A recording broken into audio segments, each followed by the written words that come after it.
ओ किसो ही कर बलावारो वडी दुख जी कहानी आ। किसो ही कर बलावारो वडी दुख जी कहानी आ। बुधी पे दिल भरिया उधमा अखिन में आयो पानी आ। किसो ही कर बलावारो वडी दुख जी कहानी आ।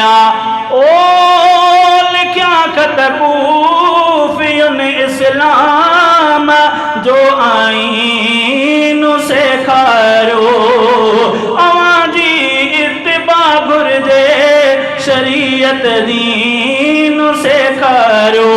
मदीने खां अहल बैतन कई बो मोकिलाणी आ।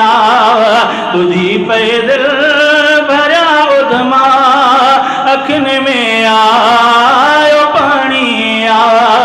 किसो ही कर बलावारो वडी दुख जी कहानी आ।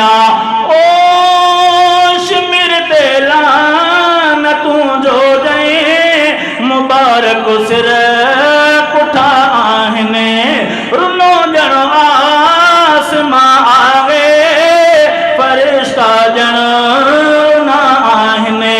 यज़ीदियत अलीअ जे आल जी थी कातिलाणी आ। बुधी पे दिल भरिया उधमा अखिन में आयो पानी आ। किसो ही कर बलावारो वडी दुख जी कहानी आ।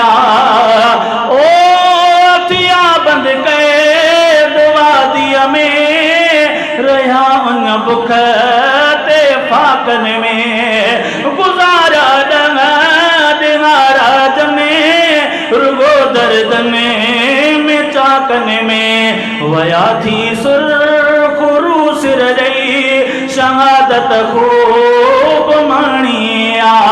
बुधी पे दिल भरिया उधमा अखिन में आयो पानी आ।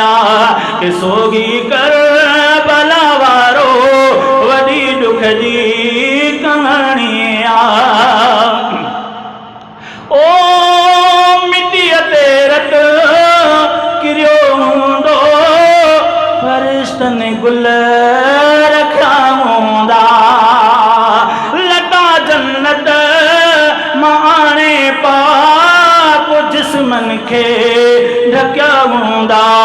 इमामनि जी त जन्नत में खुदा कई आजियाणी आ।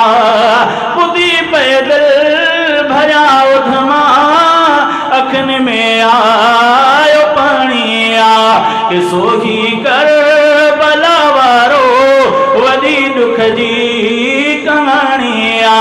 ओ नसीम मंदे असां लय कर बला एहसास तसब्र आ। मगर जिन ते हुई गुज़री उन्हनि जो ही मुक़द्दर आ। थियो हक़दा हयात आहे थी बातिल जी पुॼाणी आ। किसो ही कर बलावारो वडी दुख जी कहानी आ। बुधी पे दिल भरिया उधमा अखिन में आ।